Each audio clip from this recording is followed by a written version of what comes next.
Hello, everyone. Today we bring you the most relevant news: the possible government shutdown in the United States. Democrats and Republicans still cannot reach an agreement, reflecting the deep division within the nation. From abroad, other countries even view with irony how this scenario repeats itself every few months. Let's take a look at the latest statements. But first, don't forget to subscribe to the channel and hit the like button if you find this content useful. It really helps us keep this project going.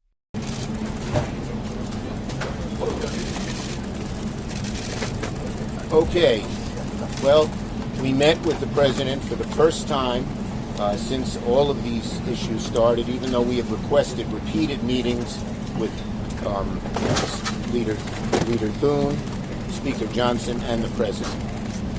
We have very large differences on health care and on their ability to undo whatever budget we agree to through rescissions and through impoundment, as well as pocket rescissions.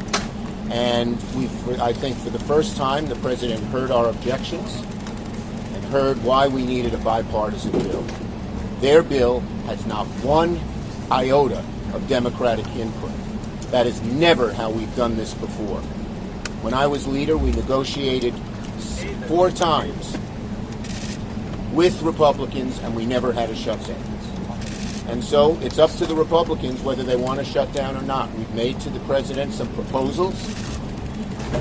Our Republican leaders will have to talk to them about them, but ultimately he's the decision maker. And if he will accept some of the things we asked, which we think the American people are for, on health care and on rescissions, he can avoid a shutdown. But there are still large differences between us. There was a frank and direct discussion with the President of the United States and Republican leaders, but significant and meaningful differences remain.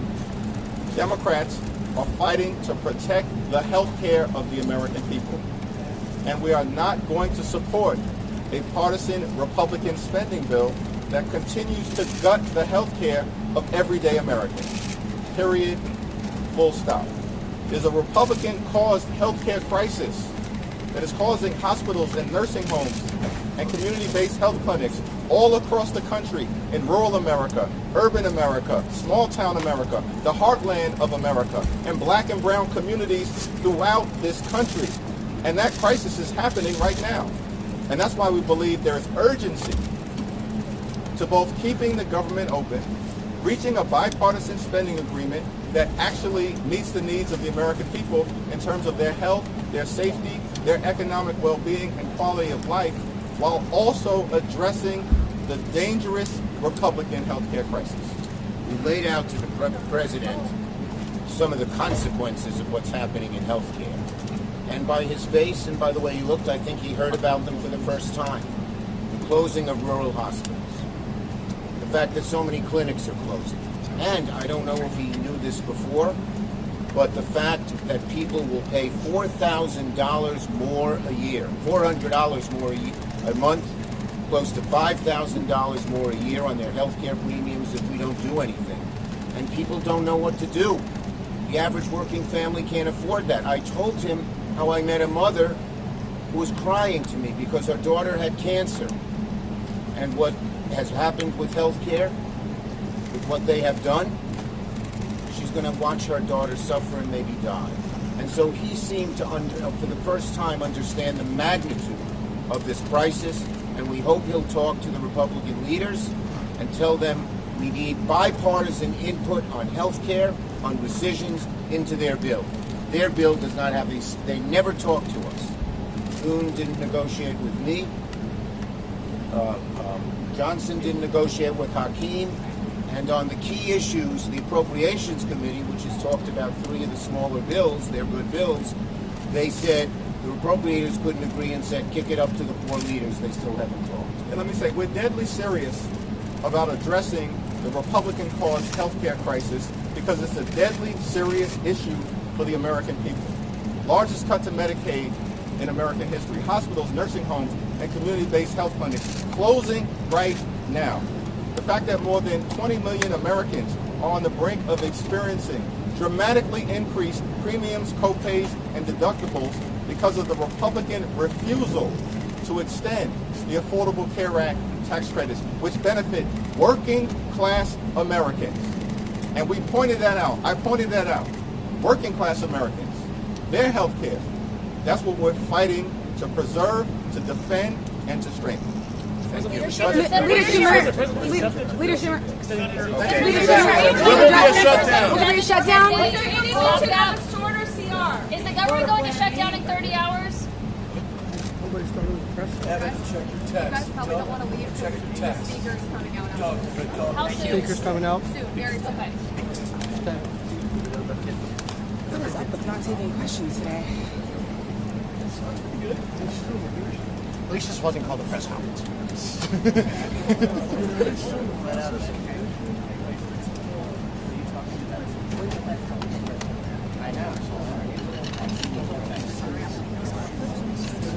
I also root for it. I root for it from here.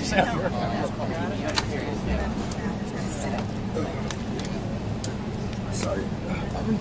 Making sure they know you're on. Jay's not out here. Thank you.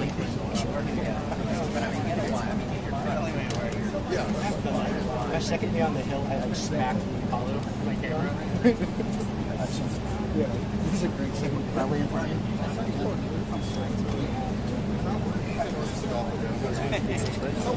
Here we go, guys.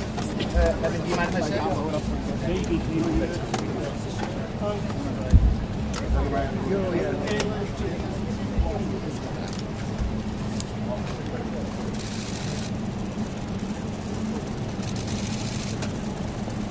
Well, good afternoon, everybody. We just had a very frank conversation with the Senate and House Democratic leadership. Look, the principle at stake here is very simple. We have disagreements about tax policy, but you don't shut that government down. We have disagreements about health care policy, but you don't shut the government down. You don't use your policy disagreements as leverage to not pay our troops, to not have essential services of government actually function. You don't say the fact that you disagree about a particular tax provision is an excuse for shutting down the people's government and all the essential services that come along with it. If you look at what Chuck Schumer has said in the past consistently, it's whatever our disagreements are, let's negotiate with them. Let's talk about them. Let's figure out a bipartisan solution, but you don't shut the government down. In other words, you don't put a gun to the American people's head and say, unless you do exactly what Senate and House Democrats want you to do, we're going to shut down your government. That's exactly what they're proposing out there. Now, we have to remember, they're very frustrated. They say that they're very frustrated about the fact that this negotiation has not taken place until today. But if you look at the original thing they did with this negotiation, it was a $1.5 trillion spending package, basically saying to the American people, we want to give massive amounts of money, hundreds of billions of dollars to illegal aliens for their health care, while Americans are struggling to pay their health care bills. That was their initial foray into this negotiation. We thought it was absurd. We told them it was absurd, and now they come in here saying that if you don't give us everything that we want, we're going to shut down the government. We think that's preposterous. We think it's totally unacceptable, and we think the American people are going to suffer because these guys won't do the right thing. Now, I want to make one final point here. You will hear a lot from Senate Democrats, from House Democrats about the fact that American health care policy is broken. Well, we know that American health care policy is broken. We've been trying to fix it for the 8 months that we've been in office, but every single thing that they accuse about being broken about American health care is policy that Democrats have supported for the past decade. So if they want to talk about how to fix American health care policy, let's do it. The Speaker would love to do it. The Senate Majority Leader would love to do it. Let's work on it together. But let's do it in the context of an open government that's providing essential services to the American people. That's all that we're proposing to do. And the fact that they refuse to do that shows how unreasonable their position is. I think we're headed into a shutdown because the Democrats won't do the right thing. I hope they change their mind, but we're going to see. I'll let the Speaker say a few words. Thank you, Vice President Vance. I want to thank the President as well. They showed strong leadership today. They invited the four leaders over here because the President is operating in good faith, and he demonstrated that very well. The problem is that Chuck Schumer and Leader Jeffries refuse to acknowledge the simple facts. Let's review what the simple facts are. As the Vice President was saying, this is the common sense thing to do. This is the right thing to do. This is the simple thing to do. By way of review, the House is getting back to the way the regular appropriations process is supposed to work.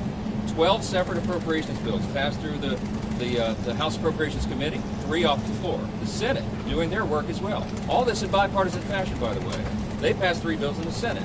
Those bills don't match up exactly. So for the first time in years, since 2019, you have a conference committee that is being constituted between the House and the Senate. This is the way a bill becomes a law. They work out the differences.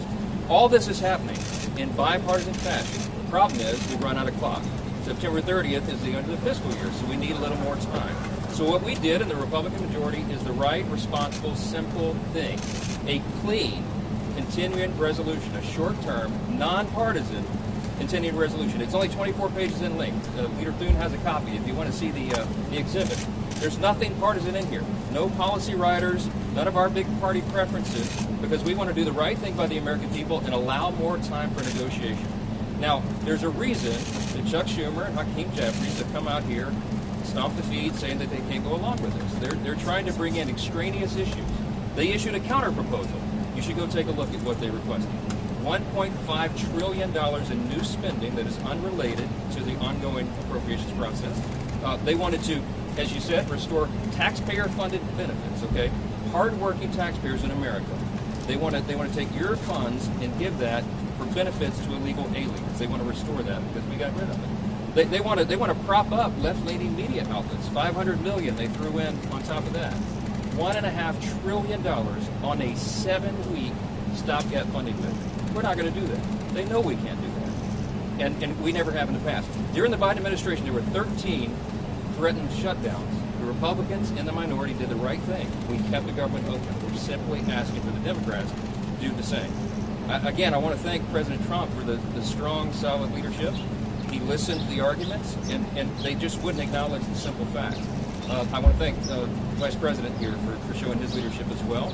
If the Democrats make the decision to shut the government down, the consequences are on them, and I think it's absolutely tragic. We've never said that was a good idea. We never believed it is. And I want you to remember, when we voted in the House, we passed it out of the House. The House has done its job. We did that almost 2 weeks ago.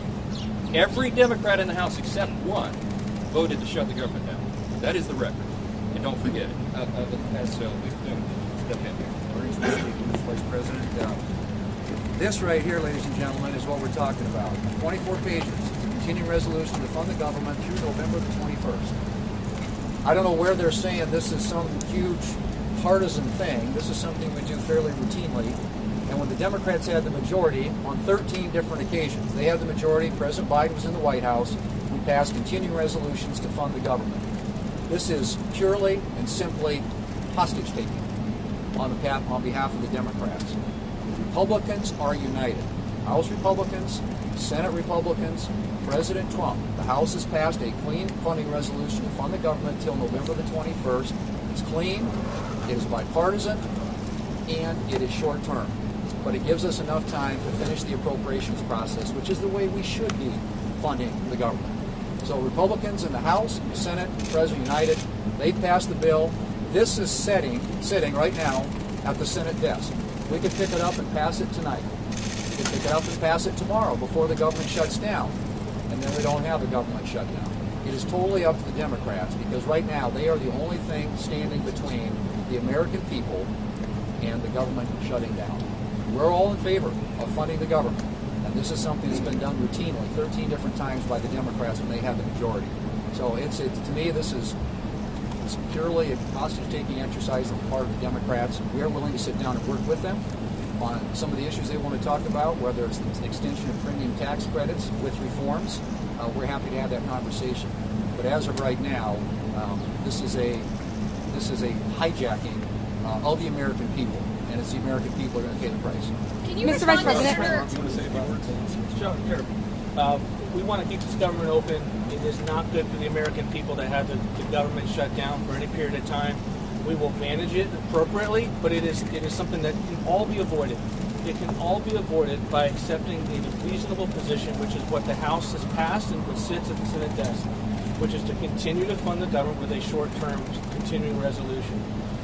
It has never been a viewpoint that $1.5 trillion is a reasonable amount of spending to be included on a short-term CR. This is hostage-taking.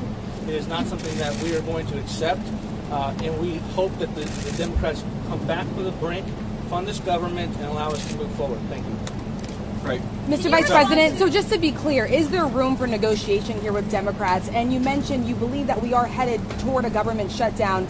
Is the federal government preparing to fire federal workers if the government does indeed shut down? Well, first of all, we have to keep essential services functioning as well as possible if the Democrats shut down the government, and Russ has been tasked with making sure that's possible. Now, you asked about negotiations. One of the things I admired about the president, but frankly the entire team's approach during the conversation we just had with Chuck Schumer and Hakeem Jeffries was, they have some crazy ideas. Giving taxpayer money to illegal aliens for health care, that's a crazy idea.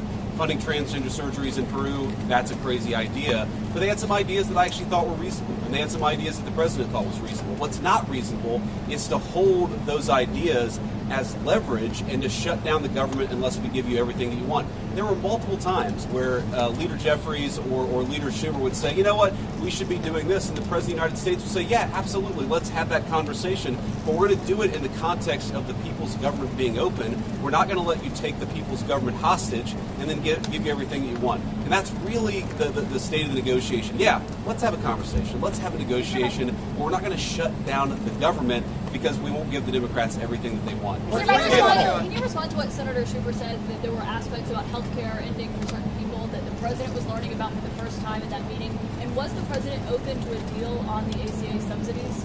Well, I'm highly skeptical that the president was learning about it for the first time, thanks to Chuck Schumer. But what I will say is, look, we have put a $50 billion rural hospital fund into the big beautiful bill that we passed a few months ago, because we know that under Biden administration's policies, there are a lot of small town hospitals, a lot of rural health care that was getting shut down and that was struggling. We're trying to fix that problem. In fact, we're happy to work with Democrats to fix that problem. We want to work across the aisle to make sure that people have access to good health care.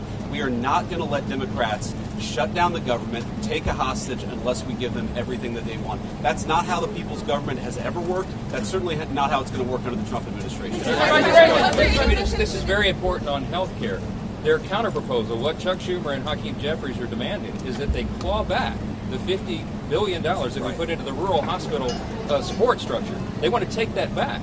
We're not going to do that. We passed that because we have to allow for that. Also, if they shut the government down, not only are troops unpaid, federal workers, and all the services that everybody relies upon, but the WIC program, the nutrition program, Women, Infant, and Children, they will not get that program, will not be funded. FEMA won't be funded. We have hurricanes off the coast of the United States right now. This is serious business. You have telehealth, you have mental health services, all that's funded by the government would stop if Chuck Schumer and Hakeem Jeffries and the Democrats have their way. The Democrat shutdown would be damaging for the country. That's all for today. We'll keep you updated with the latest developments.